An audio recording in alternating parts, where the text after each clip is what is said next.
ಪತ್ರಿಕೆ 5ನೇ ಅಧ್ಯಾಯ 8ನೇ ವಚನ. ಸ್ವಸ್ಥಚಿತ್ತರಾಗಿರಿ, ಎಚ್ಚರವಾಗಿರಿ. ನಿಮ್ಮ ವಿರೋಧಿಯಾಗಿರುವ ಸೈತಾನನು ಗರ್ಜಿಸುವ ಸಿಂಹದೋಪಾದಿಯಲ್ಲಿ ಯಾರನ್ನು ನುಂಗಲಿ ಎಂದು ಹುಡುಕುತ್ತಾ ತಿರುಗುತ್ತಾನೆ. ನೀವು ನಂಬಿಕೆಯಲ್ಲಿ ದೃಢವಾಗಿದ್ದು ಅವನನ್ನು ಎದುರಿಸಿರಿ. ಆಮೇನ್. ದೇವರ ಪರಿಶುದ್ಧ ನಾಮಕ್ಕೆ ಸ್ತೋತ್ರ ಉಂಟಾಗಲಿ. ನಮ್ಮ ದೇವಾದಿ ದೇವರು, ನಮ್ಮ ರಕ್ಷಕನೂ ಆಗಿರುವ ಯೇಸು ಕ್ರಿಸ್ತನ ಹೆಸರಿನಲ್ಲಿ ನಿಮಗೆಲ್ಲರಿಗೂ ಕೃಪೆಯು ಸಮಾಧಾನ ಉಂಟಾಗಲಿ. ಆಮೇನ್. ವಾಕ್ಯ ಧ್ಯಾನದ ಸಮಯ ಅತ್ಯಂತ ಪ್ರಾಮುಖ್ಯವಾದ ಸಮಯ. ಆದ್ರಿಂದ ವಾಕ್ಯವನ್ನ ನಾವು ಧ್ಯಾನ ಮಾಡುವಾಗ ಯಾರು ಕೂಡ ನಿದ್ದೆ ಮಾಡಬಾರದು. ಯಾಕಂದ್ರೆ ನಾವು ವಾಕ್ಯವನ್ನ ಆಸಕ್ತಿಯಿಂದ ಕೇಳಿಲ್ಲ ಅಂದ್ರೆ, ನಾವು ದೇವರ ಮಾತಿಗೆ ಕಿವಿ ಕೊಡ್ಲಿಲ್ಲ ಅಂದ್ರೆ, ದೇವರು ನಮ್ಮ ಮಾತಿಗೆ ಏನು ಕೊಡಲ್ಲ, ಕಿವಿಯನ್ನ ಕೊಡಲ್ಲ. ಆದ್ರಿಂದ ಕಷ್ಟ ಆದ್ರೂ ಕೂಡ ಇಷ್ಟವಾಗಿ ನಾವು ವಾಕ್ಯವನ್ನ ಕೇಳಬೇಕು. ಯಾಕೆ ನಾವು ಓದಿದ ವಾಕ್ಯ ಭಾಗದಲ್ಲಿ ಗಮನಿಸುವುದಾದರೆ, ಸ್ವಸ್ಥಚಿತ್ತರಾಗಿರಿ, ಎಚ್ಚರವಾಗಿರಿ. ನಿಮ್ಮ ವಿರೋಧಿಯಾಗಿರುವ ಸೈತಾನನು ಗರ್ಜಿಸುವ ಸಿಂಹದೋಪಾದಿಯಲ್ಲಿ ಯಾರನ್ನು ನುಂಗಲಿ ಎಂದು ಹುಡುಕುತ್ತಾ ತಿರುಗುತ್ತಾನೆ. ಈ ವಾಕ್ಯ ಭಾಗ ಏನ್ತಾ ಇದೆ ಅಂದ್ರೆ, ನಾವೆಲ್ಲರೂ ಹೇಗಿರ್ಬೇಕಂತೆ? ಸ್ವಸ್ಥಚಿತ್ತರಾಗಿರಬೇಕು, ಒಳ್ಳೆಯ ಬುದ್ಧಿಯುಳ್ಳವರಾಗಿ ಇರಬೇಕು, ಎಚ್ಚರವಾಗಿರಿ. ಏನಾಗಿರ್ಬೇಕಂತೆ? ನಾವೆಲ್ಲರೂ ಕೂಡ ಎಚ್ಚರವಾಗಿ ಇರ್ಬೇಕಂತೆ. ಯಾಕೆಂದ್ರೆ ನಿಮ್ಮ ವಿರೋಧಿಯಾಗಿರುವ ಸೈತಾನನು ಗರ್ಜಿಸುವ ಸಿಂಹದೋಪಾದಿಯಲ್ಲಿ ಯಾರನ್ನು ನುಂಗಲಿ ಎಂದು ಹುಡುಕುತ್ತಾ ತಿರುಗುತ್ತಾನೆ. ನೋಡಿ ನೋಡಿ ಕರ್ತನಲ್ಲಿ ಪ್ರೀತಿಯುಳ್ಳ ದೇವರ ಮಕ್ಕಳೇ, ಈ ದಿನಗಳು ಯಾವ ದಿನಗಳಾಗಿವೆ? ಕಡೆ ದಿನಗಳಾಗಿವೆ. ಇವು ಬರೋಣದ ದಿನಗಳು. ಯೇಸು ಸ್ವಾಮಿ ಅತಿ ಬೇಗನೆ ಮಧ್ಯಾಕಾಶಕ್ಕೆ ಬರಲಿದ್ದಾರೆ. ಆದ್ರಿಂದ ಈ ಕಡೆ ದಿನಗಳಲ್ಲಿ ನಮ್ಮ ವಿರೋಧಿ ಆಗಿರುವ ಸೈತಾನನು, ಈ ಪ್ರಪಂಚದಲ್ಲಿ ನಮಗಿರುವ ಒಬ್ಬನೇ ಒಬ್ಬ ವಿರೋಧಿ ಯಾರು?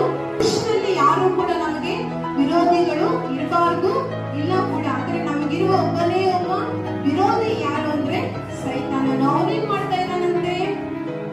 ಯಾರನ್ನ ನುಂಗಲಿ ಅಂತ ಅವನು ತಿರುಗುತ್ತಾ ಇದ್ದಾನೆ. ಆದ್ರಿಂದ ದೇವರ ವಾಕ್ಯ ಏನ್ ಹೇಳ್ತಾ ಇದೆ ಅಂದ್ರೆ, ಅವನು ನಿಮ್ಮ ವಿರೋಧಿ ಆಗಿರೋ ಸೈತಾನನು ಯಾರನ್ನ ನುಂಗಲಿ ಅಂತ ಅವನು ತಿರುಗಾಡ್ತಾ ಇದ್ದಾನೆ. ಆದ್ರಿಂದ ನೀವು ಈ ಕಡೆಯ ಕಾಲದಲ್ಲಿ ಸ್ವಸ್ಥಚಿತ್ತರಾಗಿರಬೇಕು, ಮತ್ತೆ ಎಚ್ಚರವಾಗಿರಬೇಕು. ಯಾವ ತರ ಎಚ್ಚರವಾಗಿರಬೇಕು? ಮುಂದಿನ ವಚನದಲ್ಲಿ, ನೀವು ನಂಬಿಕೆಯಲ್ಲಿ ದೃಢವಾಗಿದ್ದು ಅವನನ್ನು ಎದುರಿಸಿರಿ. ನಮ್ಮನ್ನು ನುಂಗಕ್ಕೆ ಬರುವ ಸೈತಾನನನ್ನ ನಾವು ಯಾವ ರೀತಿ ಎದುರಿಸಬೇಕಂತೆ? ನಂಬಿಕೆಯಲ್ಲಿ ದೃಢವಾಗಿದ್ದು ಅವನನ್ನ ಎದುರಿಸಬೇಕು. ಹಲ್ಲೆಲೂಯಾ. ನಾವು ಈ ಕಡೆ ಕಾಲದಲ್ಲಿ ಪ್ರಾರ್ಥನೆಯಲ್ಲಿ ಎಚ್ಚರವಾಗಿರಬೇಕು, ವಾಕ್ಯದಲ್ಲಿ ಸ್ಥಿರವಾಗಿರಬೇಕು, ನಂಬಿಕೆಯಲ್ಲಿ ದೃಢವಾಗಿರಬೇಕು. ಅವಾಗಲೇ ನಮ್ಮನ್ನ ವಿಶ್ವಾಸದಿಂದ ಹಿಂದೆ ಎಳೆಯುವ ಸೈತಾನನನ್ನ ಅಥವಾ ನಮ್ಮನ್ನು ನುಂಗಲು ಬರುವ ಸೈತಾನನನ್ನ ನಾವು ಎದುರಿಸಿ ದೇವರ ಬರುಣದಲ್ಲಿ ಎತ್ತಲ್ಪಡುವವರಾಗುತ್ತೇವೆ. ಆಮೇನ್.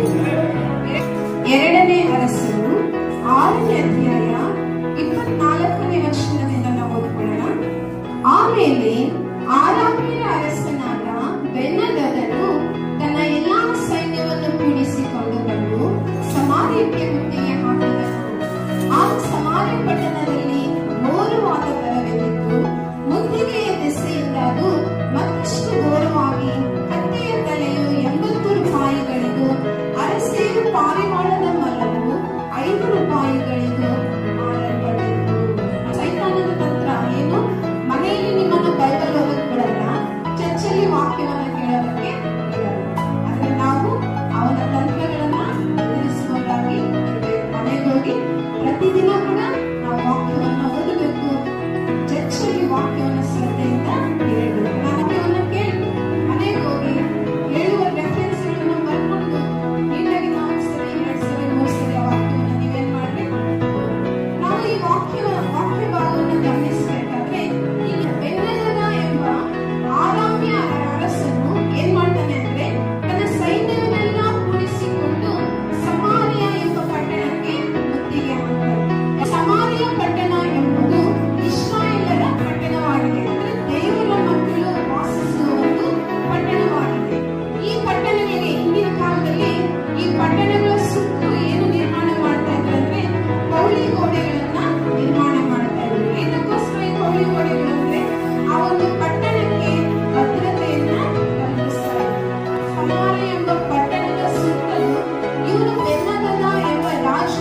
ರೂಪಾಯಿಗಳಿಗೂ, ಅರಸೇರು ಪಾರಿವಾಳದ ಮೊಲವು 5 ರೂಪಾಯಿಗಳಿಗೂ ಮಾರಲ್ಪಟ್ಟವು.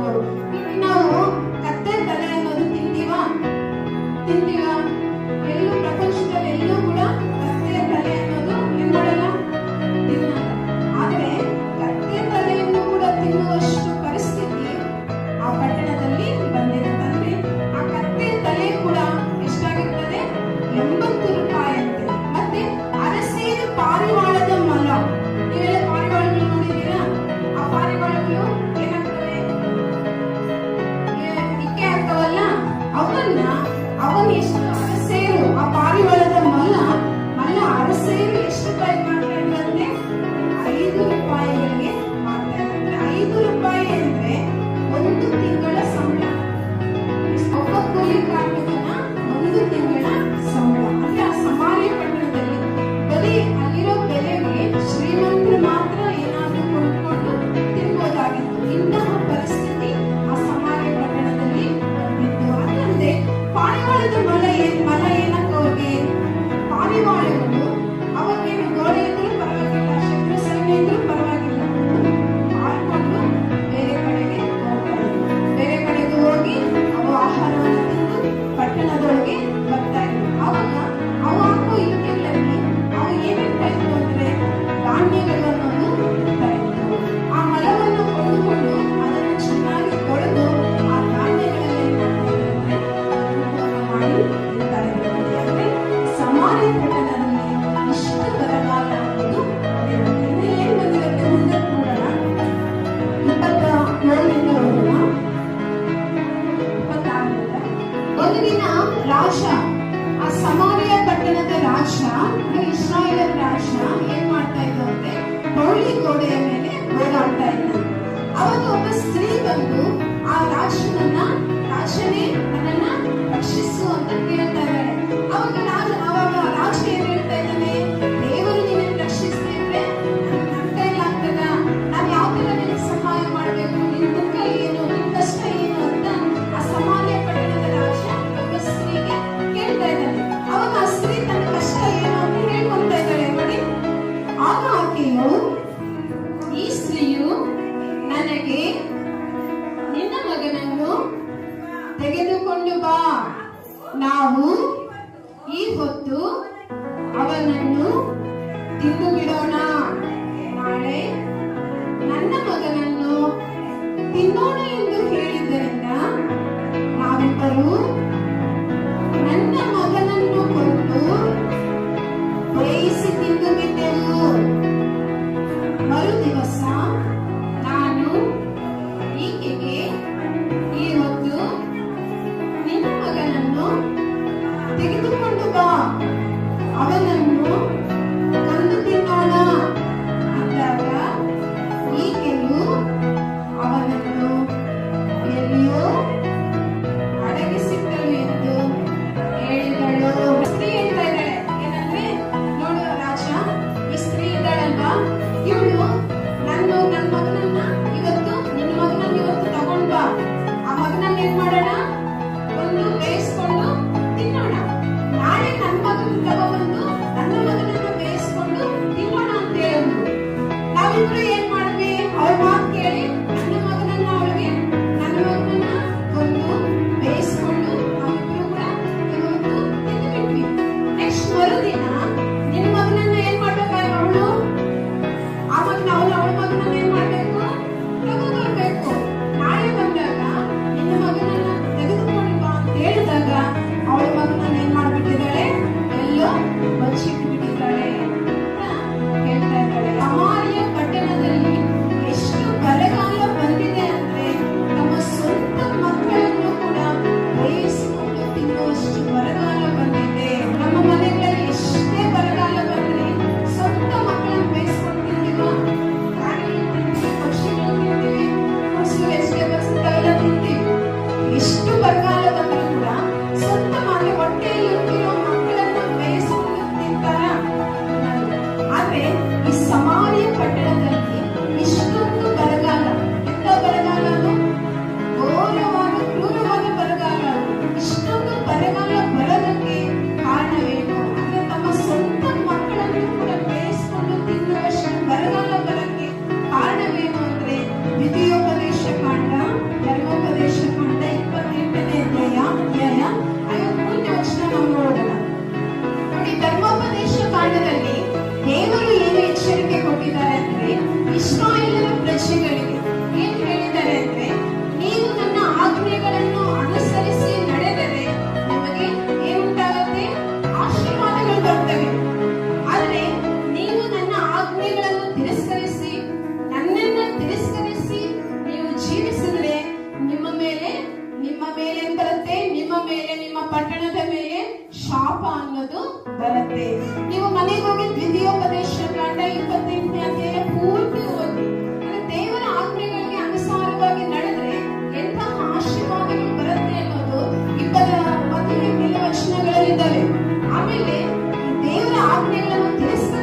ನಿಮಗೆ ಕೊಟ್ಟಿರುವ ಗಂಡು ಹೆಣ್ಣು ಮಕ್ಕಳ ಮಾಂಸವನ್ನೇ ತಿನ್ನುವಿರಿ.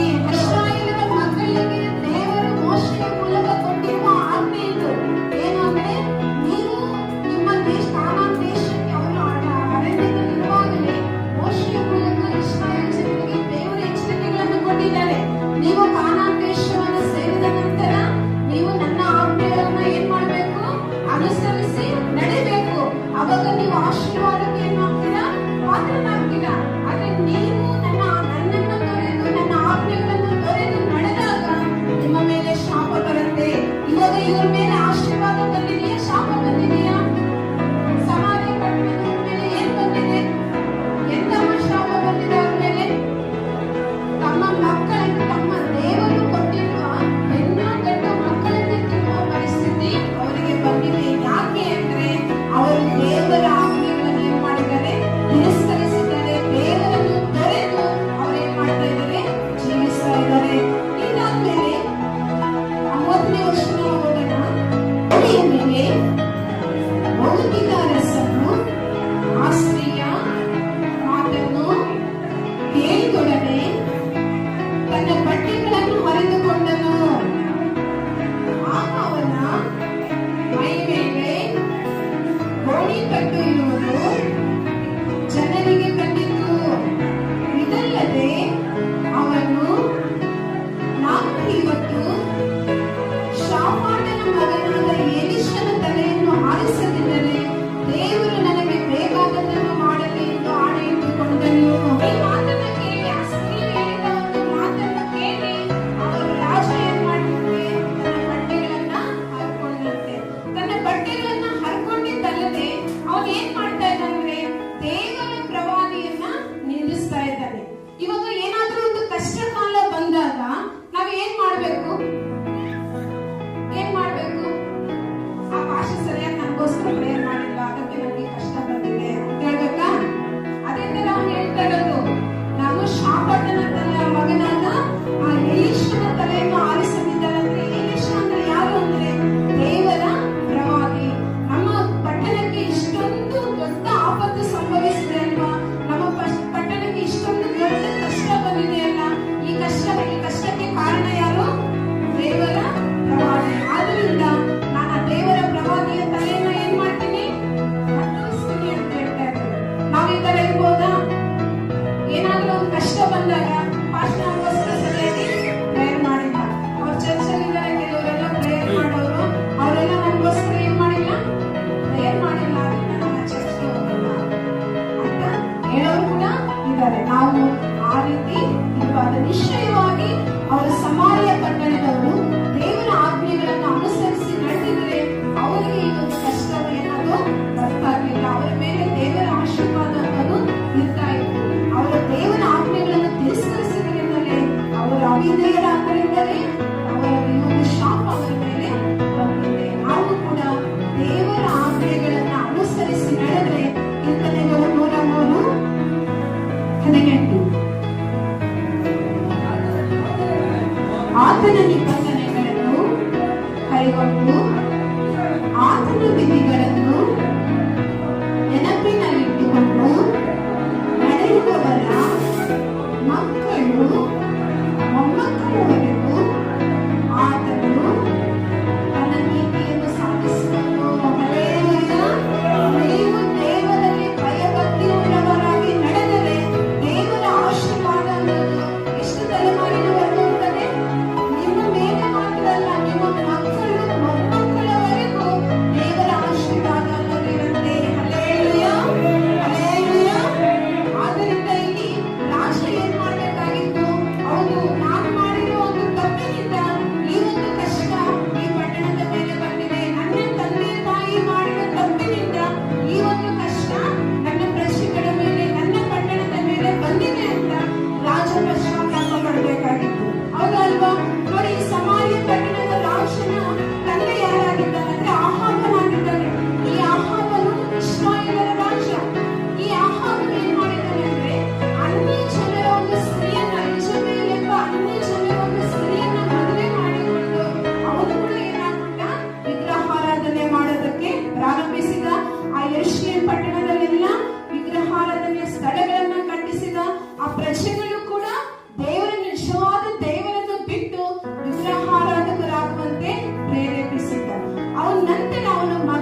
ರಾಜ ಮತ್ತು ಆತನ ಸೇವಕನಿಬ್ಬರು ಕೂಡ ಎಲೀಷನ ಹತ್ತಿರಕ್ಕೆ ಬರ್ತಾ ಇದ್ದಾರೆ.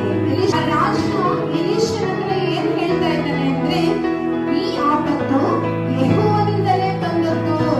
ನಾನಿಂದ ಮುಂದೆ ನಾನೇಕೆ ಆತನನ್ನು ನಿರೀಕ್ಷಿಸಿಕೊಂಡಿರಬೇಕು ಅಂದನು. ಹಲ್ಲೆಲೂಯಾ. ಇದು ನಿಜನ. ಆ ಪಟ್ಟಣಕ್ಕೆ ಆ ಒಂದು ಕಷ್ಟ ಬಂದಿರೋದು, ಆಪತ್ತು ಬಂದಿರೋದು ದೇವರಿಂದನ. ಘೋರವಾದ ಬರ ಆ ಪಟ್ಟಣದ ಮೇಲೆ ಬಂದಿರೋದು ದೇವರಿಂದನ. ಅದಕ್ಕೆ ಕಾರಣ ಯಾರು?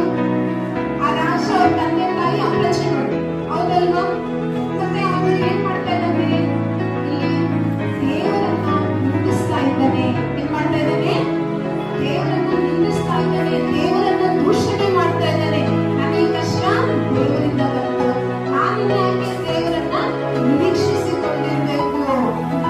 ಅಂದ್ರೆ ಇಲ್ಲಿ ದೇವರನ್ನ ದೂಷಣೆ ಮಾಡುವ ಕಾರ್ಯವನ್ನು ಅವನು ಮಾಡ್ತಾ ಇದ್ದಾನೆ. ನೋಡಿ ಪ್ರೀತಿಯುಳ್ಳ ದೇವರ ಮಕ್ಕಳೇ, ನಮ್ಗೆ ಯಾವ್ದಾದ್ರು ಒಂದು ಕಷ್ಟ ಕಾಲ ಬಂದಾಗ ನಾವು ಈ ರಾಜ ಮುಂದೆ ಏನ್ ಮಾಡ್ಬಾರ್ದು? ಇರಬಾರ್ದು. ದೇವರ ಸೇವಕರನ್ನ ನಿಂದಿಸೋದು ಇಲ್ಲ. ಈ ಕಷ್ಟ ನನಗೆ ದೇವರಿಂದ ಬಂದಿದ್ದು, ನಾನಿನ್ಯಾಕೆ ದೇವರನ್ನ ನಂಬ್ಕೊಂಡಿರ್ಬೇಕು, ನಾನಿನ್ಯಾಕೆ ಚರ್ಚ್ಗೆ ಹೋಗ್ಬೇಕು, ನಾನಿನ್ಯಾಕೆ ಬೈಬಲ್ ಓದ್ಬೇಕು, ನಾನಿನ್ಯಾಕೆ ಪ್ರಾರ್ಥನೆ ಮಾಡ್ಬೇಕು, ಆ ಥರ ಮಾತುಗಳನ್ನ ನಮ್ಮ ಕಷ್ಟ ಕಾಲದಲ್ಲಿ ನಾವೇನ್ ಮಾಡಬಾರ್ದು? ನಾವು ಮಾತಾಡಬಾರ್ದು. ಅದ್ರ ಬದಲು ಈ ಕಷ್ಟ ನನಗೆ ಯಾಕೆ ಬಂತೋ ಏನೋ, ನಾನ್ ಮಾಡಿ ಏನ್ ತಪ್ಪು ಮಾಡ್ದೋ ಏನೋ, ನನ್ನಿಂದ ಏನೋ ಒಂದು ತಪ್ಪು ನಡೀತೋ ಏನೋ ಅಂತ ದೇವರ ಸನ್ನಿಧಿಯಲ್ಲಿ ನಾವು ಮಡುಗಾಲಾಗಿ ಮಾನಸಾಂತರ ಹೊಂದಿ ಕಣ್ಣೀರು ಸುರಿಸಿ, ಈ ಕಷ್ಟ ನನಗೆ ಯಾವ್ದ್ರಿಂದ ಬಂತೋ ಏನೋ, ಯಾವ ತಪ್ಪು ಮಾಡಿದೋ ಏನೋ, ನನ್ನ ಕಷ್ಟವನ್ನ, ನನ್ನ ಪಾಪವನ್ನ ಏನ್ ಮಾಡು, ಕ್ಷಮಿಸು ಅಂತೇಳಿ ದೇವರ ಸನ್ನಿಧಿಯಲ್ಲಿ ನಾವು ಮೊರೆಯಿಡುವರಾಗಿ, ದೇವರನ್ನು ನಿರೀಕ್ಷಿಸುವರಾಗಿ ನಾವು ಇರಬೇಕು. ಅದರ ಮೇಲೆ 7ನೇ ಅಧ್ಯಾಯ 1ನೇ ವರ್ಷದಿಂದ ನಾವು ಓದ್ಕೊಳ್ಳೋಣ. ಎಲೀಷನು ಅವನಿಗೆ, ಯೆಹೋವನ ವಾಕ್ಯವನ್ನು ಕೇಳು. ಆತನು ನಾಳೆ ಇಷ್ಟು ಹೊತ್ತಿಗೆ ಸಮಾರ್ಯ ಪಟ್ಟಣದ ಬಾಗಿಲಿನಲ್ಲಿ ಗೋಧಿ ಹಿಟ್ಟು ರೂಪಾಯಿಗೆ 12 ಸೇರಿನಂತೆಯೂ ಜವೆಗೋಧಿಯು 24 ಸೇರಿನಂತೆಯೂ ಮಾರಲ್ಪಡುವ ಅನ್ನುತ್ತಾನೆ ಎಂದು ಹೇಳಿದನು.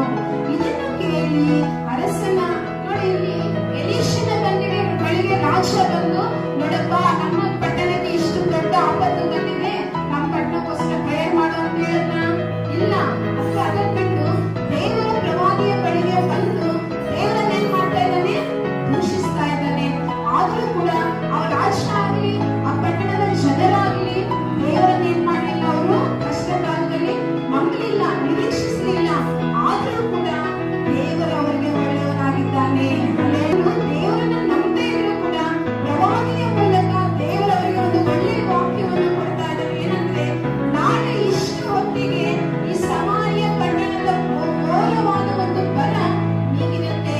ಅಂದ್ರೆ ಈ ನಾಳೆ ಇಷ್ಟು ಹೊತ್ತಿಗೆ ಸಮಾರ್ಯ ಪಟ್ಟಣದ ಬಾಗಿಲಿನಲ್ಲಿ ಗೋಧಿ ಹಿಟ್ಟು ರೂಪಾಯಿಗೆ 12 ಸೇರು, ಆಮೇಲೆ ಜವೆಗೋಧಿ 24 ಸೇರು. ಇವತ್ತು ಕತ್ತೆಯಲ್ಲಿ ಒಂದು ಕತ್ತೆಯಲ್ಲಿ 80 ರೂಪಾಯಿ, ಅರಸೇರು ಪಾರಿವಾಳದವಲ್ಲ 5 ರೂಪಾಯಿ ಇದೆ. ಆದ್ರೆ ನಾಳೆ ಇಷ್ಟೊತ್ತಿಗೆ ಪಟ್ಟಣದ ಬಾಗಿಲಿನಲ್ಲಿ ಗೋಧಿ 1 ರೂಪಾಯಿಗೆ ಏನಾಗಿದೆ? 12 ಸೇರು, ಜವೆಗೋಧಿ 24 ಸೇರಿದ್ರೆ ಪಟ್ಟಣದ ಪರಿಸ್ಥಿತಿ ಏನಾಗುತ್ತೆ? ಬದಲಾವಣೆ ಆಗ್ತದೆ ಅಂತ ದೇವರು ಪ್ರವಾದಿಯ ಮೂಲಕ ಆ ಪಟ್ಟಣಕ್ಕೆ ಒಂದು ಒಳ್ಳೆಯ ವಾಕ್ಯವನ್ನ ದಯಪಾಲಿಸ್ತಾ ಇದ್ದಾರೆ. ನೋಡಿ, ಅವರು ದೇವರನ್ನು ನಂಬದೇ ಇದ್ರು ಕೂಡ, ದೇವರನ್ನು ಬಿಟ್ಟಿದ್ರು ಕೂಡ, ದೇವರನ್ನು ನಿರೀಕ್ಷಿಸಿಕೊಳ್ಳದೇ ಇದ್ರು ಕೂಡ ದೇವರು ಅವರ ಬಗ್ಗೆ ಕರುಣೆಯುಳ್ಳವರಾಗಿದ್ದಾರೆ. ಹಲ್ಲೆಲೂಯಾ. ನಾವು ಅಷ್ಟೇ ಕೆಲವು ಸಾರಿ ದೇವರನ್ನು ನಂಬದೇ ಇದ್ರು, ದೇವರನ್ನು ನಿರೀಕ್ಷಿಸಿಕೊಳ್ಳದೇ ಇದ್ರು, ದೇವರಲ್ಲಿ ನಾವು ಇಲ್ಲದೇ ಇದ್ರು ಕೂಡ ದೇವರು ನಮ್ಮ ಕೆಲವು ಆಶೀರ್ವಾದಗಳನ್ನ ಮಾಡ್ತಾನೆ ಇರ್ತಾರೆ. ಹಲ್ಲೆಲೂಯಾ. ಯಾಕೆ? ನಾವು ತುಂಬಾ ಒಳ್ಳೆಯವರು ಅಂತನಾ? ಹೌದಾ? ಕೆಲವರು ಹೇಳ್ತಾರೆ, ನಾನು ತುಂಬಾ ಒಳ್ಳೆಯವನು ಅಂತ ದೇವರು ನನ್ನ ಯಾವಾಗ್ಲೂ ಆಶೀರ್ವದಿಸ್ತಾರೆ ಅಂತ. ಆದ್ರೆ ನಾವು ಒಳ್ಳೆಯವರು ಅಂತಲ್ಲ, ದೇವರು ಒಳ್ಳೆಯವನಾಗಿದ್ದಾನೆ. ಆದ್ರಿಂದ ಆತ ನಮ್ಮನ್ನು ಯಾವುದೇ ಪರಿಸ್ಥಿತಿಯಲ್ಲಿ ನಾವಿದ್ರು ಕೆಲವೊಮ್ಮೆ ಆತ ನಮ್ಮನ್ನ ಏನ್ ಮಾಡ್ತಾ ಇರ್ತಾನೆ? ಆಶೀರ್ವಾದ ಮಾಡ್ತಾ ಇರ್ತಾನೆ. ಅಂದ್ರೆ ಸಮಾರ್ಯ ಪಟ್ಟಣದ ಈ ಘೋರವಾದ ಬರ ನಾಳೆ ಇಷ್ಟು ಹೊತ್ತಿಗೆ, ಅಂದ್ರೆ ಎಷ್ಟು ಟೈಮು, ಎಷ್ಟು ಅಂತರ? 24 ಗಂಟೆ. 24 ಗಂಟೆಯಲ್ಲಿ ಈ ಸಮಾರ್ಯ ಪಟ್ಟಣದ ಒಂದು ಬರ ಏನಾಗೋಗಿರುತ್ತೆ? ತೀರೋಗಿರುತ್ತೆ. ಪ್ರವಾದಿ ಎಂಬುದಾಗಿ ಹೇಳ್ತಾ ಇರ್ತಾರೆ. ಇಲ್ಲಿ ಇನ್ನೊಂದು ವಚನ, 2ನೇ ವಚನ ಓದಿದಾಗ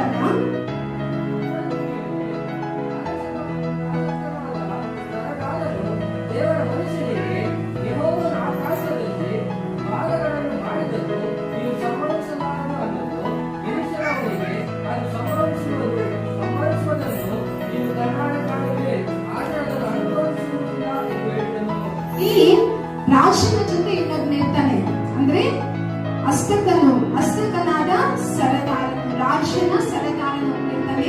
ಅವ್ನು ಹೇಳ್ತಾನೆ ಇದು ಯಾವ ರೀತಿ ಸಾಧ್ಯ ಅಂದ್ರೆ ದೇವರ ಮನುಷ್ಯನು ಯಾವ ತರ ವಾಕ್ಯವನ್ನು ಕೊಡ್ತಾ ಇದ್ದಾರೋ ಆ ವಾಕ್ಯವನ್ನು ಅಸ್ತಕನ ಸರದಾರನ ಏನ್ ಮಾಡ್ತಾ ಇಲ್ಲ, ನಂಬ್ತಾ ಇಲ್ಲ. ದೇವರು ಪರಲೋಕದಲ್ಲಿ ದ್ವಾರಗಳನ್ನು ಮಾಡಿದ್ರು ಕೂಡ ಇದೇನಾಗಲ್ಲ, ಸಂಭವಿಸಲ್ಲ. ಅಂದ್ರೆ ಈ ಪಟ್ಟಣದ ಸುತ್ತಲೂ ಏನಿದೆ, ಶತ್ರು ಸೈನ್ಯ ಇದೆ. ಅದರಿಂದ ಆಶೆಯಿಂದ ಊಟ ಬರಕ್ಕಾಗಿ, ದವಸ ಧಾನ್ಯ ಬರಕ್ಕಾಗಿ ಶತ್ರು ಸೈನ್ಯ ಅಡ್ಡ ಇದೆ. ಬರ್ಬೇಕು ಊಟ, ಆಹಾರ ಇಲ್ಲಿಂದ ಬರ್ಬೇಕು, ಪರಲೋಕದಿಂದ ಬರ್ಬೇಕು. ಆದ್ರೆ ಇಷ್ಟು ಗೌರವಾದ ಬರೋ ಇರೋ ಕಾಲದಲ್ಲಿ ಪರಲೋಕದಲ್ಲಿ ದ್ವಾರಗಳನ್ನು ಮಾಡಿದ್ರು ಕೂಡ ಇದು ಏನಾಗಲ್ಲ, ನಡೆಯಲ್ಲ ಎಂಬ ಅವಿಶ್ವಾಸವನ್ನ ಆತನು ಪ್ರಕಟಿಸ್ತಾ ಇದ್ದಾನೆ. ಯಾರು? ರಾಜನ ಸರದಾರನು. ಅವಾಗ ಎಲೀಷನು ಹೇಳ್ತಾನೆ ಅದು ಸಂಭವಿಸುವುದನ್ನು ನೀನು ಕಣ್ಣಾರೆ ಕಾಣುವೆ, ಆದರೆ ಅದನ್ನು ಅನುಭವಿಸುವುದಿಲ್ಲ ಎಂದು ಹೇಳಿದನು. ಹಲ್ಲೆಲೂಯಾ. ಅವಾಗ ಪ್ರವಾದಿ ಏನ್ ಹೇಳ್ತಾ ಇದ್ದಾನೆ, ನೋಡಪ್ಪ ನಾಳೆ ಇಷ್ಟೊತ್ತಿಗೆ ಅದು ಸಂಭವಿಸುತ್ತೆ, ನಡೆಯುತ್ತೆ. ದೇವರು ಏನ್ ವಾಕ್ಯ ಕೊಟ್ಟಿದ್ದಾರೋ, ಈ ಸಮಾರ್ಯ ಪಟ್ಟಣದ ಬರ ತೀರ್ಬೇಕು ಅಂತ ದೇವರು ಏನ್ ವಾಕ್ಯ ಕೊಟ್ಟಿದ್ದಾರೋ ಅದು ತೀರುತ್ತೆ. ಆದ್ರೆ ನೀನದನ್ನ ಕಣ್ಣಿನಿಂದ ನೋಡ್ತೀಯ, ಆದ್ರೆ ನೀನ್ ಅದನ್ನ ಏನ್ ಮಾಡಲ್ಲ, ಅನುಭವಿಸುವುದಿಲ್ಲ. ಅದು ಕೂಡ ದೇವರನ್ನು ನಂಬುದಾಗಲೇ, ದೇವರ ವಾಕ್ಯವನ್ನು ನಂಬುದಾಗಲೇ ನಮ್ಮ ಜೀವನದಲ್ಲಿ ಕೂಡ ದೇವರ ಕಾರ್ಯಗಳನ್ನು ನೋಡಕ್ಕೆ ಸಾಧ್ಯ. ಇಬ್ರಿಯರಿಗೆ ಬರೆದ ಪತ್ರಿಕೆ 11ನೇ ಅಧ್ಯಾಯ 6ನೇ ವಚನ. ಆದರೆ ನಂಬಿಕೆ ಇಲ್ಲದೆ ದೇವರನ್ನು ಮೆಚ್ಚಿಸುವುದು ಅಸಾಧ್ಯ. ದೇವರ ಬಳಿಗೆ ಬರುವವನು ದೇವರು ಇದ್ದಾನೆ ಮತ್ತು ತನ್ನನ್ನು ಹುಡುಕುವವರಿಗೆ ಪ್ರತಿಫಲವನ್ನು ಕೊಡುತ್ತಾನೆ ಎಂದು ನಂಬುವುದು ಅವಶ್ಯ. ನೋಡಿ, ನಾವು ದೇವರಿಂದ ಆಶೀರ್ವಾದ ಪಡ್ಕೋಬೇಕಾದ್ರೆ, ನಮ್ಮ ಜೀವನದಲ್ಲಿ ದೇವರು ದೊಡ್ಡ ದೊಡ್ಡ ಕಾರ್ಯಗಳನ್ನು ನಡೆಸಬೇಕಾದ್ರೆ ನಾವು ಏನ್ ಮಾಡ್ಬೇಕಂದ್ರೆ ದೇವರನ್ನು ನಂಬುವುದು ಅವಶ್ಯ. ನಾವು ದೇವರ ಬಳಿಗೆ ಬರೋರು, ನೀನು ಐಶ್ವರ್ಯವಂತನ, ನೀನು ಬಡವನ, ಇಲ್ಲ ನೀನು ಕೂಲಿ ಮಾಡೋನ, ನೀನು ದೊಡ್ಡ ಆಫೀಸರ್ನ, ನೀನು ಸ್ತ್ರೀನ ಪುರುಷನ, ನೀನು ಯಾವ ಜಾತಿ, ಯಾವ ಕುಲ, ಯಾವ ಮತ ಅನ್ನೋದು ದೇವರು ನೋಡಲ್ಲ. ದೇವರ ಬಳಿಗೆ ಬರೋರಲ್ಲಿ ದೇವರು ನೋಡೋದು ಒಂದೇ ಒಂದು ವಿಷಯ ಏನಂದ್ರೆ ನಿನ್ನಲ್ಲಿ ದೇವರ ಮೇಲೆ ನಂಬಿಕೆ ಇದೆಯಾ ಇಲ್ವಾ ಅಂತ. ಹಲ್ಲೆಲೂಯಾ. ಅದರಿಂದ ದೇವರಿಂದ ನಾವು ಆಶೀರ್ವಾದ ಪಡೆಯಬೇಕಾದ್ರೆ, ಆಶೀರ್ವಾದಗಳನ್ನು ನಾವು ಅನುಭವಿಸಬೇಕಾದ್ರೆ, ದೇವರ ಕಾರ್ಯಗಳನ್ನು ನಮ್ಮ ಜೀವನದಲ್ಲಿ ನಾವು ನೋಡಬೇಕಾದ್ರೆ ದೇವರಲ್ಲಿ ಏನಿಡೋದು ಅವಶ್ಯಕ, ನಂಬಿಕೆ ಎನ್ನುವುದು ಇಡೋದು ಅವಶ್ಯಕ. ಆದ್ರೆ ಇಲ್ಲಿ ದೇವರ ಮೂಲಕ, ದೇವರ ಪ್ರವಾದಿಯ ಮೂಲಕ ಹೇಳ್ತಾ ಇರೋ ವಚನ ಅಂದ್ರೆ ಈ ಸಮಾರ್ಯ ಪಟ್ಟಣದ ಬರ ನೀಗುತ್ತೆ ಅಂತ ದೇವರ ಪ್ರವಾದಿ ಹೇಳ್ತಾ ಇರೋ ಮಾತು ಯಾರು ನಂಬ್ತಾ ಇಲ್ಲ? ಸರದಾರನು, ರಾಜನ ಸರದಾರನು ನಂಬ್ತಾ ಇಲ್ಲ. ಅದು 3ನೇ ವಚನ ನೋಡೋಣ. ಊರು ಬಾಗಿಲಿನ ಹತ್ತಿರ 4 ಮಂದಿ ಕುಷ್ಠರೋಗಿಗಳಿದ್ದರು. ಅವರು ತಮ್ಮೊಳಗೆ ನಾವು ಸಾಯುವ ತನಕ ಇಲ್ಲೇ ಕೂತಿರಬೇಕು, ಪಟ್ಟಣದೊಳಗೆ ಬರವಿರುವುದರಿಂದ ಅಲ್ಲಿ ಹೋದರೂ ಸಾಯಬೇಕು, ಇಲ್ಲಿ ಕೂತಿದ್ದರೂ ಸಾಯಬೇಕು. ಆದದರಿಂದ ಹೊರಟು ಹೋಗಿ ಆರಾಮಿನ ಪಾಳೆಯವನ್ನು ಸೇರೋಣ. ಅವರು ನಮ್ಮನ್ನು ಉಳಿಸುವುದಾದರೆ ಉಳಿಸಲಿ, ಕೊಲ್ಲುವುದಾದರೆ ಕೊಲ್ಲಲಿ ಎಂದು ಮಾತಾಡಿಕೊಂಡು ಸಾಯಂಕಾಲವಾಗಲು ಆರಾಮಿನ ಪಾಳೆಯಕ್ಕೆ ಹೊರಟರು. ಅವರು ಪಾಳೆಯದ ಅಂಚಿಗೆ ಬಂದಾಗ ಅಲ್ಲಿ ಒಬ್ಬನು ಕಾಣಿಸಲಿಲ್ಲ. ಹಲ್ಲೆಲೂಯಾ. ನೋಡಿ, ಆ ಸಮಾರ್ಯ ಪಟ್ಟಣದ ಬಾಗಿಲಿನಲ್ಲಿ 4 ಮಂದಿ ಕುಷ್ಠರೋಗಿಗಳಿದ್ರಂತೆ. ಪಟ್ಟಣದ ಒಳಗಿದ್ರ, ಆಚೆ ಇದ್ರ? ಆಚೆ ಯಾಕಿದ್ರು ಕುಷ್ಠರೋಗಿಗಳು? ಪಾಪ ಆಗಿನ ಕಾಲದಲ್ಲಿ ಕುಷ್ಠರೋಗ ಇರೋರ್ನ ಊರಿಂದ, ಪಟ್ಟಣದಿಂದ ಆಚೆ ಇಡಿಸ್ತಾ ಇದ್ರು. ಈ 4 ಮಂದಿ ಕುಷ್ಠರೋಗಿಗಳು ಪಾಪ ಅವರವರೇ ಮಾತಾಡ್ಕೊಂತ ಇದ್ದಾರೆ. ಏನಂದ್ರೆ, ನೋಡಿ ನಮ್ಮ ಪಟ್ಟಣದಲ್ಲಿ ಇಷ್ಟು ಘೋರವಾದ ಬರಗಾಲ ಇದೆ, ಆದ್ರಿಂದ ನಾವು ಪಟ್ಟಣದಲ್ಲಿ ನಮ್ಗೆ ಏನ್ ಸಿಗ್ತಾ ಇಲ್ಲ, ಊಟ ಸಿಗ್ತಾ ಇಲ್ಲ. ನಾವ್ ಇಲ್ಲೇ ಇದ್ರೆ ಹಸಿವಿನಿಂದ ಬಳಲಿ ಬಳಲಿ ಏನಾಗ್ಬೇಕು, ಸಾಯಬೇಕು. ಅದರಿಂದ ನಾವೇನ್ ಮಾಡೋಣ, ನಾವೆಲ್ಲ ಒಂದು ಪ್ಲಾನ್ ಮಾಡೋಣ. ಏನಂದ್ರೆ ಆರಂಭದ ಸೈನಿಕರಿದ್ದಾರಲ್ವಾ, ಅವರಲ್ಲಿ ಪಾಳೆಯಗಳು ಮಾಡ್ತಾರೆ, ಡೇರೆಗಳು ಹಾಕೊಂಡು ಇದ್ದಾರೆ. ಅವ್ರು ಒಂದಿನ 2 ದಿನ ಇರಲ್ಲ, ತಿಂಗಳುಗಟ್ಟಲೆ ಇರ್ತಾರೆ. ಈ ಡೇರೆಗಳಿಗೆ ನಾವು ಹೋಗೋಣ. ಆರಾಮ್ಯರು ಡೇರೆಗಳನ್ನ ಹಾಕೊಂಡಿದಾರಲ್ವಾ, ಆ ಪಾಳೆಯಕ್ಕೆ ನಾವೆಲ್ಲ ಹೋಗೋಣ. ಅವ್ರ ಹತ್ರ ಊಟ ಬೇಡ್ಕೊಳ್ಳೋಣ. ಅವ್ರೇನಾದ್ರು ನಮ್ಗೆ ಊಟ ಕೊಟ್ರೆ ತಿಂದು ಬದುಕೋಣ. ಇಲ್ಲ ಇವ್ರು ಸಮಾರ್ಯ ಪಟ್ಟಣದವರು ಅಂತ ನಮ್ಮನ್ನು ಸಾಯಿಸಂಗಿದ್ರೆ ಸಾಯಿಸ್ಬಿಡಿ. ಇಲ್ಲಿದ್ರೂ ಊಟ ಇಲ್ಲದೆ ಸಾಯ್ತೀವಿ, ಅಲ್ಲೋದ್ರೂ ಕೂಡ ಊಟ ಇಲ್ಲದೆ ಏನ್ ಮಾಡ್ಬೇಕು, ಸಾಯ್ಬೇಕು. ಅಲ್ಲೇ ಹೋಗಿ ಸತ್ತು ಹೋಗೋಣ. ಒಂದ್ ವೇಳೆ ಅವ್ರು ನಮ್ಮ ಮೇಲೆ ಕನಿಕರ ತೋರಿಸಿ ಊಟ ಕೊಡಂಗಿದ್ರೆ ಕೊಡ್ಲಿ ಅಂತ ಯಾರು ಮಾತಾಡ್ಕೊಂತ ಇರೋದು? ಕುಷ್ಠರೋಗಿಗಳು ಮಾತಾಡ್ಕೊಂತ ಇದ್ದಾರೆ. ಈ 4 ಮಂದಿ ಕುಷ್ಠರೋಗಿಗಳು ಮಾತಾಡ್ಕೊಂಡು ಅವರೆಲ್ಲ ಕೂಡ ಆರಾಮ್ಯರ ಪಾಳೆಯಕ್ಕೆ ಹೋಗ್ತಾರೆ, ಅಂದ್ರೆ ಡೇರೆಗಳ ಬಳಿಗೆ ಹೋಗ್ತಾರೆ. ಹೋದಾಗ ಅಲ್ಲಿ ಅವ್ರು ಯಾರು ಕೂಡ ಕಾಣಿಸ್ಲಿಲ್ವಂತೆ. ಆರಾಮ್ಯರಂದ್ರೆ ಶತ್ರು ಸೈನ್ಯದವರು ಒಬ್ಬರು ಕೂಡ ಸೈನಿಕರು, ಆರಾಮ್ಯರ ಸೈನಿಕರು ಯಾರು ಕೂಡ, ಅಂದ್ರೆ ಸಾಯಂಕಾಲವಾದಾಗ ಅವ್ರು ಹೋಗಿರೋದು. ಆ ಸಾಯಂಕಾಲವಾದಾಗ ಆರಾಮ್ಯರ ಪಾಳೆಯಕ್ಕೆ ಹೋದಾಗ ಒಬ್ಬರು ಕೂಡ ಏನಾಗಿಲ್ಲ, ಅಲ್ಲಿ ಶತ್ರು ಸೈನ್ಯ ಕಾಣಿಸ್ಲಿಲ್ವಂತೆ. ಎಲ್ಗೋದ್ರು ಅವರೆಲ್ಲ ನೋಡಿ. ಇಷ್ಟು ದಿನ, ಇಷ್ಟು ಕಾಲ, ಮೋಸ್ಟ್ಲಿ 1 ತಿಂಗಳಿರ್ಬೋದು, 2 ತಿಂಗಳಿರ್ಬೋದು, ಇಷ್ಟು ಕಾಲ ಮುತ್ತಿಗೆ ಹಾಕೊಂಡಿದ್ದ ಆರಾಮ್ಯರು ಅವತ್ತೇನಾದ್ರು ನೋಡಿ. 8ನೇ ವಚನದಲ್ಲಿ ಓದೋಣ. ಕರ್ತನು ಆರಾಮ್ಯರ ಪಾಳೆಯದವರಿಗೆ ರಥರಾಷ್ಟ್ರ ಸಹಿತವಾದ ಮಹಾ ಸೈನ್ಯ ಘೋಷವು ಕೇಳಿಸುವಂತೆ ಮಾಡಿದ್ದರಿಂದ ಅವರು ಇಸ್ರಾಯೇಲರ ಅರಸನು ಹಿತ್ತಿಯ, ಐಗುಪ್ತ ಇವುಗಳ ಅರಸರಿಗೆ ಹಣ ಕೊಟ್ಟು ಅವರನ್ನು ನಮಗೆ ವಿರೋಧವಾಗಿ ತರತಂದಿದ್ದಾನೆ ಅಂದುಕೊಂಡು ತಮ್ಮ ಗುಡಾರಗಳನ್ನು, ಕತ್ತೆ ಕುದುರೆಗಳನ್ನು, ಪಾಳೆಯದಲ್ಲಿದ್ದೆಲ್ಲವನ್ನು ಬಿಟ್ಟು ತಮ್ಮ ಜೀವ ರಕ್ಷಣೆಗಾಗಿ ಅದೇ ಸಾಯಂಕಾಲದಲ್ಲಿ ಓಡಿ ಹೋಗಿದ್ದರು. ಹಲ್ಲೆಲೂಯಾ. ಎಲ್ಲರೂ ಕೈಗಳ ಮೇಲೆ ಕೆತ್ತಿ ಚಪ್ಪಾಳೆ ತಗೋಣ. ದೇವರು ಇಲ್ಲೊಂದು ದೊಡ್ಡ ಕಾರ್ಯವನ್ನು ಮಾಡಿದ್ದಾರೆ. ಏನ್ ಮಾಡಿದ್ದಾರೆ ನೋಡಿ. ಆರಾಮ್ಯರ ಸೈನ್ಯಕ್ಕೆ ಕೇಳಿಸುವಂತೆ ರಥರಾಷ್ಟ್ರ ಸಹಿತವಾದ ಮಹಾ ಸೈನ್ಯ ಘೋಷವು ಅವರಿಗೆ ಕೇಳಿಸುವಂತೆ ಮಾಡಿದನಂತೆ. ಏನ್ ಕೇಳಿಸುವಂತೆ ಮಾಡಿದ್ದಾನೆ? ರಥಗಳ ಶಬ್ದ, ಸೈನ್ಯಗಳ ಶಬ್ದ, ಕುದುರೆಗಳ ಶಬ್ದ ಕೇಳಿಸುವಂತೆ ಆರಾಮ್ಯರ ಸೈನ್ಯಕ್ಕೆ ಕೇಳಿಸುವಂತೆ ಮಾಡಿದ್ದಾನೆ. ಅದಕ್ಕೆ ಆರಾಮ್ಯರ ಸೈನಿಕರೆಲ್ಲ ಏನ್ ಮಾತಾಡ್ಕೊಳ್ತಾ ಇದ್ದಾರೆ? ಈ ಸಮಾರ್ಯ ಪಟ್ಟಣದ ರಾಜ ಇದನ್ನಲ್ವಾ, ಈ ರಾಜ ಬೇರೆ ರಾಜರಿಗೆ, ಅಂದ್ರೆ ಐಗುಪ್ತ, ಹಿತ್ತಿಯ ಈ ರಾಜರಿಗೆ ಹಣ ಕೊಟ್ಟು ನಮಗೆ ವಿರುದ್ಧವಾಗಿ ಯುದ್ಧ ಮಾಡೋದಕ್ಕೋಸ್ಕರ ಅವ್ರನ್ನೆಲ್ಲ ಏನ್ ಮಾಡ್ತಾ ಇದ್ದಾನೆ, ಕರ್ಕೊಂಡು ಬರ್ತಾ ಇದ್ದಾನೆ ಅಂತ ಹೇಳಿ ಅವರೆಲ್ಲ ಭಯಪಟ್ಟು ನಡ್ಕೊಂಡು ಅವರ ಡೇರೆಗಳನ್ನು, ಆಹಾರ ಧಾನ್ಯಗಳನ್ನು, ಕುದುರೆಗಳನ್ನು, ಕತ್ತೆಗಳನ್ನು, ಎಲ್ಲವನ್ನ ಅಲ್ಲೇ ಬಿಟ್ಟು ಓಡಿ ಹೋಗಿದ್ದಾರೆ. ಹಲ್ಲೆಲೂಯಾ. ಯಾರು ಓಡೋಗಿರೋದು? ಆರಾಮ್ಯರ ಸೈನ್ಯ. ಹಲ್ಲೆಲೂಯಾ. ಅಂದ್ರೆ ಇಷ್ಟು ಸಮಾರ್ಯ ಪಟ್ಟಣದ ರಾಜನಿಗೆ ನಿಜವಾಗ್ಲೂ ಹಣ ಕೊಟ್ಟು ಬೇರೆ ರಾಜನನ್ನು ಕರ್ಕೊಂಡ್ಬರೋ ಪರಿಸ್ಥಿತಿಯಲ್ಲಿ ಇದ್ನ ಅವನು. ಪಾಪ ಅವನಿಗೆ ಊಟ ಇಲ್ಲದೆ, ಅವನ ಸೈನಿಕರಿಗೆ ಊಟ ಇಲ್ಲದೆ ಅವನೇನ್ ಮಾಡಿದ್ನು? ಹಸಿವೆಯಿಂದ ಬಳಲ್ತಾ ಇದ್ನು. ಎಲ್ಲಿ? ಅರಮನೆಯಲ್ಲಿ, ಕೋಟೆಯ ಒಳಗೆ ಬಳಲ್ತಾ ಇದ್ನು. ಆದ್ರೆ ದೇವರು ಅವರ ಪಕ್ಷವಾಗಿ ಏನ್ ಮಾಡಿದ್ದಾನೆ? ಒಂದು ದೊಡ್ಡ ಕಾರ್ಯವನ್ನು ಮಾಡಿ ರಥರಾಷ್ಟ್ರ ಸಹಿತವಾದ ಶಬ್ದವು, ಮಹಾ ಸೈನ್ಯದ ಶಬ್ದವು, ಅಂದ್ರೆ ರಥಗಳ ಶಬ್ದ. ಇವಾಗ ಕುದುರೆಗಳು ಇವಾಗ ಯುದ್ಧಕ್ಕೆ ಬಂದ್ರೆ ಯಾವ ತರ ಶಬ್ದ ಕೇಳಿಸೋದು, ಆ ತರ ಗಾಳಿಯಲ್ಲಿ ದೇವರು ಏನ್ ಮಾಡಿದ್ದಾನೆ? ಆ ಕುದುರೆಗಳ ಮಹಾ ಸೈನ್ಯದ ಒಂದು ಶಬ್ದ ಆರಾಮ್ಯರಿಗೆ, ಅರಸರಿಗೆ ಕೇಳಿಸುವಂತೆ ಮಾಡಿ ಅವರು ಭಯ ಪಟ್ಟು ಓಡಿ ಹೋಗುವಂತೆ ಮಾಡಿದ್ದಾರೆ. ಆಮೇಲೆ ಹೋಗಿರೋದು ಯಾರು? ಕುಷ್ಠರೋಗಿಗಳು. ಕುಷ್ಠರೋಗಿಗಳು ಹೋದಾಗ ಅಲ್ಲಿ ಒಬ್ಬರು ಕೂಡ ನರಪೀಡೆಯೇ ಆಗಲಿಲ್ಲ, ಅಲ್ಲಿ ಇರಲಿಲ್ಲ. ಆಗ ಅವ್ರು ತುಂಬಾ ಸಂತೋಷ. ಅವ್ರು ಲಾಸ್ಟ್ ಒಂದ್ ಹೋದ್ರು, ಯಾರು ಇರಲಿಲ್ಲ. ಅವ್ರಿಗೆ ತುಂಬಾ ಏನಾಗಿತ್ತು? ಹಶ್ವಾಗಿತ್ತು.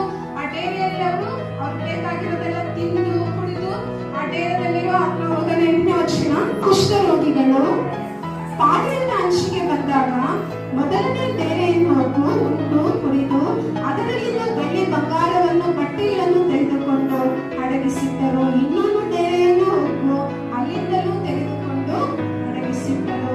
ನೋಡಿ, ಆ ಕುಷ್ಠರೋಗಿಗಳಿಗೆ ಎಷ್ಟು ಸಂತೋಷ ಆಗಿದೆ. ಅವರು ಒಂದು ಡೇರೆಗೆ ಹೋಗಿ ಅದರಲ್ಲಿರುವ ಊಟವನ್ನು ತಿಂದು ಕುಡಿದು ಅವರು ಹ್ಯಾಪಿಯಾಗಿ ಅದರಲ್ಲಿರುವ ಒಳ್ಳೆ ಬಟ್ಟೆಗಳನ್ನ ಎತ್ಕೊಂಡ್ಬಂದು ಏನ್ ಮಾಡ್ತಾರೆ? ಮುಚ್ಚಿಟ್ಕೊಂತಾರೆ. ಮತ್ತೆ ಇನ್ನೊಂದು ಡೇರೆಗೆ ಹೋಗ್ತಾರೆ. ಹೋಗ್ಬಿಟ್ಟು ಅಲ್ಲಿರೋದನ್ನು ಕೂಡ ತಿಂದು ಕುಡಿದು ಹ್ಯಾಪಿಯಾಗಿ ಏನ್ ಮಾಡ್ತಾರೆ? ಅಲ್ಲಿರೋ ಬಟ್ಟೆಗಳನ್ನ ಕೂಡ ಗಡಿಯಾರನೇ ಬಚ್ಚಿಟ್ಕೊಳ್ತಾರೆ. ಮತ್ತೆ ಹಿಂಗೆ ನೋಡ್ತಾರೆ, ನೋಡಿದ್ರೆ ಎಲ್ಲ ಕೂಡ ಜನರೇ ಅವ್ರ ಏನಾಗ್ತಾ ಇಲ್ಲ ಕಾಣಿಸ್ತಾ ಇದೆ. ಆಗ ಅವ್ರ ಮೈಂಡಲ್ಲಿ ಒಂದು ಥಾಟ್ ಬರ್ತದೆ, ಒಂದು ಆಲೋಚನೆ ಬರ್ತದೆ. ಏನಂತ? 9ನೇ ವಚನ ಓದೋಣ.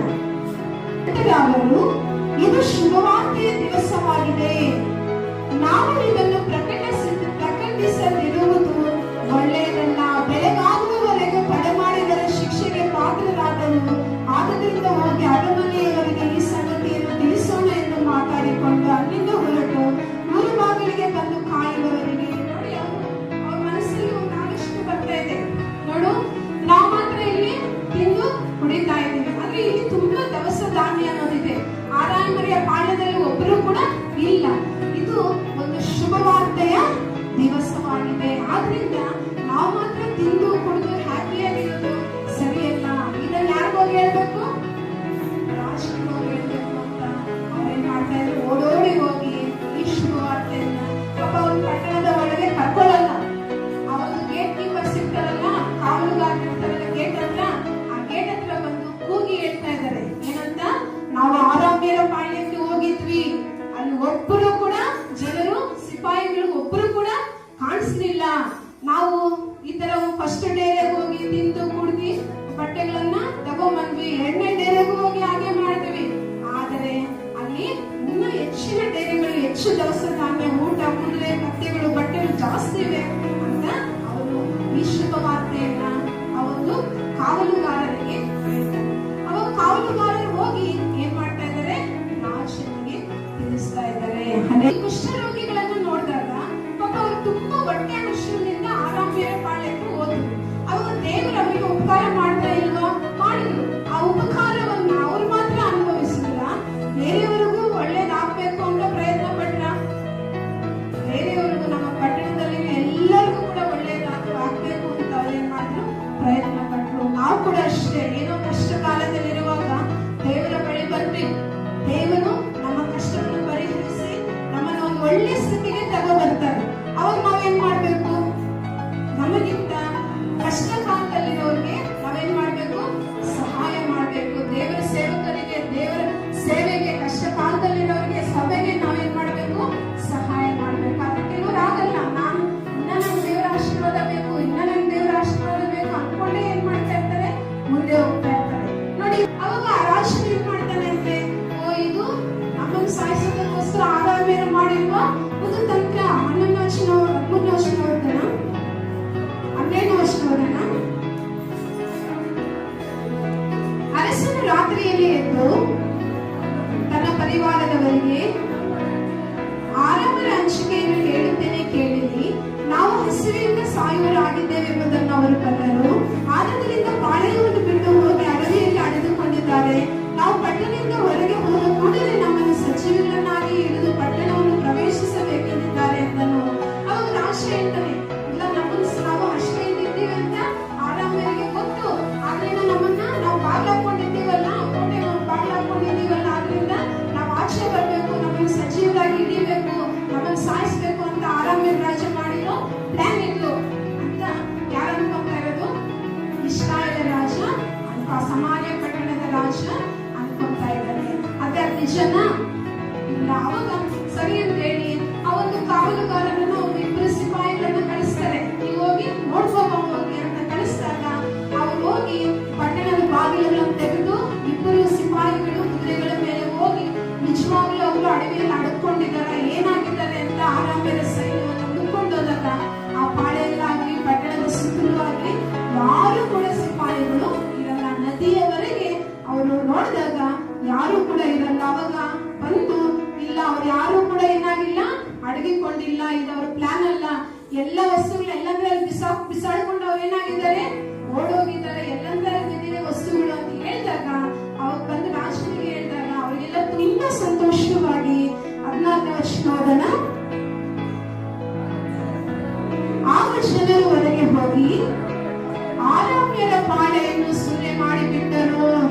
ಯೆಹೋವನ ಮಾತಿನಂತೆ ಗೋಧಿ ಹಿಟ್ಟು ರೂಪಾಯಿಗೆ 12 ಸೇರಿನಂತೆಯೂ, ಜವಿ ಗೋಧಿ 24 ಸೇರಿನಂತೆಯೂ ಮಾಡಲ್ಪಟ್ಟಿತು. ನೋಡಿ, ನಿನ್ನೆ ಇಷ್ಟೊತ್ತಿಗೆ ದೇವರ ಮನುಷ್ಯನ ಮೂಲಕ ದೇವರು ಹೇಳಿದ ವಾಗ್ದಾನವನ್ನ ಇವತ್ತು ಇಷ್ಟೊತ್ತಿಗೆ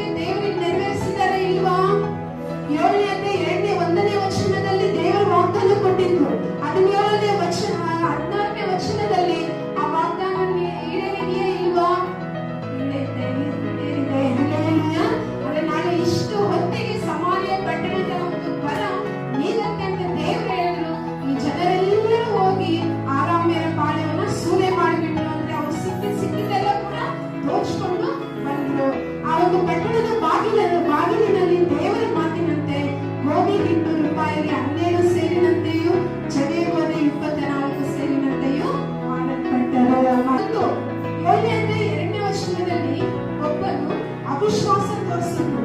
ಏನಂತ? ಆಕಾಶದಲ್ಲಿ ದ್ವಾರಗಳು ಮಾಡಿದ್ರು ಕೂಡ ಇದು ಏನಾಗಲ್ಲ, ನಡೆಯಲ್ಲ. ಅದೇ ದೇವರ ಮನುಷ್ಯರು ಹೇಳಿದ್ರು, ನೀನು ಅದನ್ನು ನೋಡ್ತೀಯ, ನೆರವೇರ ನೋಡ್ತೀಯ, ಅದನ್ನು ಇಲ್ಲಿ ಪಟ್ಟಣದ ಗೋಧಿ ಮಾರುವಾಗ, ಈ ಗೋಧಿ ಚಗೆ ಗೋಧಿ ಎಲ್ಲ ಪಟ್ಟಣದ ಬಾಗಿಲಲ್ಲಿ ಮಾರಿದಾಗ ಈ ರಾಜನು ಏನ್ ಮಾಡ್ತಾನಂದ್ರೆ ಒಂದು ಹೆಡ್ ಆಫೀಸರ್ ಆಗಿ ಅದನ್ನೆಲ್ಲ ನೋಡ್ಕೊಳ್ಳೋದಕ್ಕೆ ಈ ಸರ್ದಾರನನ್ನ ನೇಮಿಸಿರ್ತಾರೆ. ಈ ಸರ್ದಾರನ ಅದನ್ನೆಲ್ಲ ನೋಡ್ಕೊಳ್ಳೋ ಸಮಯದಲ್ಲಿ ಏನಾಗಿದೆ ಅಂದ್ರೆ 18 ವರ್ಷದೊಳಗನ ಹೆಸರು ತನ್ನ ಹಸ್ತಕನಾದ ಸರದಾರನನ್ನು ಊರ ಬಾಗಿಲು ಕಾಯುವುದಕ್ಕಾಗಿ ಕಳುಹಿಸಿದಲ್ಲಿ ಅವರನ್ನು ಜನರಿಂದ ತುಳಿಯಲ್ಪಟ್ಟು ಸತ್ತನು.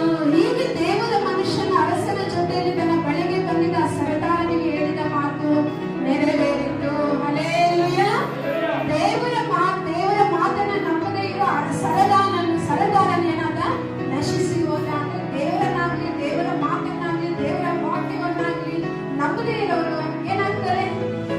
ನಶಿಸಿ ಹೋಗ್ತಾರೆ. ಆದ್ರಿಂದ ನಾವು ರಾಜನಂತೆ ಆಗಿರೋ ದೇವರು ಇಲ್ಲಿ ಸಮಾರ್ಯ ಪಟ್ಟಣದಲ್ಲಿ ಒಂದು ದೊಡ್ಡ ಕಷ್ಟ ಬಂದಾಗ ಅವರು ದೇವರಿಗೆ ಅವಿಧೇಯರಾದರೂ ಕೂಡ, ದೇವರನ್ನು ನಿರೀಕ್ಷಿಸಿಕೊಳ್ಳದೇ ಇದ್ರೂ ಕೂಡ ದೇವರು ಅವರ ಮೇಲೆ ಪ್ರೀತಿಯುಳ್ಳವನಾಗಿ, ಕರುಣೆಯುಳ್ಳವನಾಗಿ ಅವರಿಗೆ ಬಂದಿದ್ದ ಕಷ್ಟ ಕಾಲವನ್ನ ಏನ್ ಮಾಡಿದ್ದಾನೆ? ತೀರಿಸಿದ್ದಾನೆ. ಆ ಸಮಾರ್ಯ ಪಟ್ಟಣಕ್ಕೆ ಬಂದಿದ್ದ ಒಂದು ಘೋರವಾದ ಬರಗಾಲವನ್ನ ದೇವರು ತನ್ನ ಆಶೀರ್ವಾದದಿಂದ, ಒಂದು ದೊಡ್ಡ ಕಾರ್ಯದ ಮೂಲಕ ಆ ಬರಗಾಲ ನೀಗಿಸಿರೋದೇ ಅಲ್ಲ, ಶತ್ರು ಸೈನ್ಯ ಏನಾಗೋಗಿದೆ? ಓಡಿ ಹೋಗಿದೆ. ಮಾಡುವ ಒಂದು ಪರಿಸ್ಥಿತಿ ಬಂದಿದೆಯಾ? ಇಲ್ಲ. ಯುದ್ಧ ಮಾಡಷ್ಟಿಲ್ಲ. ಶತ್ರು ಸೈನ್ಯವನ್ನು ಯಾರು ಓಡಿಸಿದ್ದಾರೆ? ದೇವರೇ ಓಡಿಸಿದ್ದಾನೆ. ಹಾಗಾಗಿ ನಾವು ಕಷ್ಟ ಕಾಲದಲ್ಲಿ ದೇವರನ್ನು ದೂಷಿಸುವರಾಗ್ಲಿ, ದೇವರ ವಾಕ್ಯ ನಮಗೆ ಬಂದಾಗ ಆ ವಾಕ್ಯವನ್ನ ನಂಬದೇ ಇರೋರಾಗ್ಲಿ, ಅವರಾಗ್ಲಿ ನಾವು ಇರಬಾರದು. ಅದರಿಂದ ಪೇತ್ರನು ಬರೆದ ಮೊದಲನೇ ಪತ್ರಿಕೆ, ಸ್ವಸ್ಥ ಚಿತ್ತರಾಗಿರಿ, ಎಚ್ಚರವಾಗಿರಿ. ನಿಮ್ಮ ವಿರೋಧಿಯಾಗಿರುವ ಸೈತಾನನು ಗರ್ಜಿಸುವ ಸಿಂಹದೋಪಾದಿಯಲ್ಲಿ ಯಾರನ್ನು ನುಂಗಲಿ ಎಂದು ಹುಡುಕುತ್ತಾ ತಿರುಗುತ್ತಾನೆ. ನೀವು ನಂಬಿಕೆಯಲ್ಲಿ ದೃಢವಾಗಿದ್ದು ಅವನನ್ನು ಎದುರಿಸಿರಿ. ಹಲ್ಲೆಲೂಯಾ. ವಾಕ್ಯ ನಮ್ಗೆ ಏನ್ ಹೇಳ್ಕೊಡ್ತಾ ಇದೆ? ವಾಕ್ಯ ನಮ್ಮನ್ನು ಏನಂತ ಎಚ್ಚರಿಸ್ತಾ ಇದೆ? ಸ್ವಸ್ಥ ಚಿತ್ತರಾಗಿರಿ. ಯಾವ ರೀತಿ ಇರ್ಬೇಕಂತೆ? ಸ್ವಸ್ಥ ಚಿತ್ತದಿಂದ ಇರ್ಬೇಕಂದ್ರೆ ಒಳ್ಳೆಯ ಬುದ್ಧಿ ಉಳ್ಳವರಾಗಿ ನಾವು ಇರಬೇಕು. ಎಚ್ಚರವಾಗಿರಿ. ಹೆಂಗಿರ್ಬೇಕು? ಎಚ್ಚರವಾಗಿರ್ಬೇಕು. ಯಾಕಂದ್ರೆ ನಿಮ್ಮ ವಿರೋಧಿಯಾಗಿರುವ ಸೈತಾನನು ಯಾರನ್ನು ನುಂಗಲಿ ಎಂಬುದಾಗಿ ಈ ಕಡೆಯ ದಿನಗಳಲ್ಲಿ ತಿರುಗಾಡ್ತಾ ಇದ್ದಾನೆ. ಆದ್ರಿಂದ ನಾವು ನಂಬಿಕೆಯಲ್ಲಿ ದೃಢವಾಗಿದ್ದು ಅವನನ್ನ ಏನ್ ಮಾಡ್ಬೇಕು? ಎದುರಿಸಬೇಕು. ಪ್ರಾರ್ಥನೆಯಲ್ಲಿ ಎಚ್ಚರಿಕೆ ಆಗಿರಬೇಕು. ನಂಬಿಕೆಯಲ್ಲಿ ದೃಢವಾಗಿದ್ದು ಆತನ ಮಹಿಮೆಗಳ 2ನೇ ಬರುವಿಕೆಗೆ ನಾವೆಲ್ಲರೂ ಕೂಡ ಏನ್ ಮಾಡ್ಬೇಕು? ಸಿದ್ಧವಾಗಬೇಕು. ಇದು ತುಂಬಾ ಕಠಿಣವಾದ ಕಾಲ, ಕಷ್ಟ ಕಾಲ, ಅದು ಅಲ್ಲದೆ ಕಡೆ ಕಾಲ ಅಂತ ಹೇಳ್ತೀವಿ. ಆದ್ರಿಂದ ತುಂಬಾ ಜನರು ವಿಶ್ವಾಸ ಭ್ರಷ್ಟರಾಗಿ ಹೋಗ್ತಾ ಇದ್ದಾರೆ.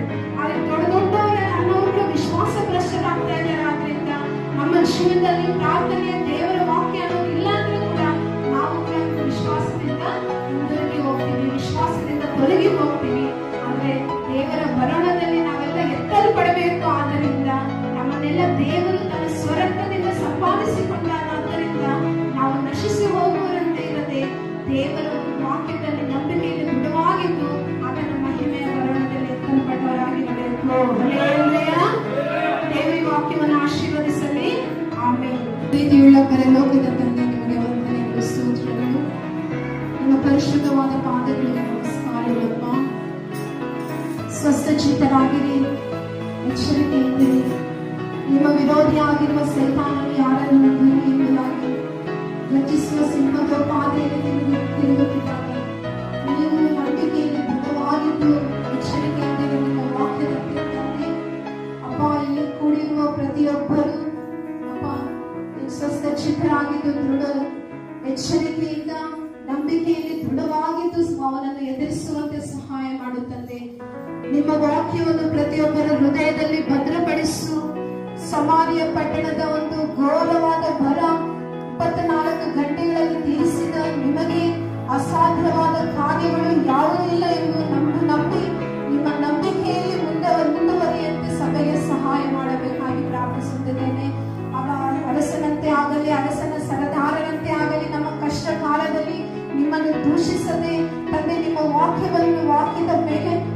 ವಿಶ್ವಾಸವನ್ನು ವ್ಯಕ್ತಪಡಿಸಲು ಸಹಾಯ ಮಾಡುತ್ತಂತೆ. ಅಪ್ಪ, ನೀವು ಸಮಾರ್ಯ ಪಟ್ಟೆ ಅವರು ನಿಮಗೆ ಅವಿಧೇಯರಾಗಲು ಕೂಡ ಅವರಿಗೆ ಒಳ್ಳೆಯ ವಾಕ್ಯವನ್ನು ದಯಪಾಲಿಸಿದ ತಂದೆ, ನಿಮಗೆ ಸ್ತೋತ್ರಗಳು. ಇಲ್ಲಿ ಕೂಡಿರುವ ಪ್ರತಿಯೊಬ್ಬರನ್ನು ಆಶೀರ್ವದಿಸು. ಈ ಒಂದು ವಾಕ್ಯ ಸಮಯಕ್ಕಾಗಿ ನಿಮಗೆ ಕೃತಜ್ಞತೆಗಳನ್ನು ಸಲ್ಲಿಸುತ್ತಾ ನಮ್ಮನ್ನು ಸಂಪೂರ್ಣವಾಗಿ ನಿಮ್ಮ ಪಾದಗಳ ಬಳಿಗೆ ತಗ್ಗಿಸಿಕೊಳ್ಳುತ್ತಾ ಯೇಸುವಿನ ಪರಿಶುದ್ಧ ನಾಮದಲ್ಲಿ ಪ್ರಾರ್ಥಿಸಿ ಸ್ತುತಿಸಿ ಬೇಡಿಕೊಳ್ಳುತ್ತಿದ್ದೇನೆ ನಮ್ಮ ತಂದೆ. ಆಮೆನ್.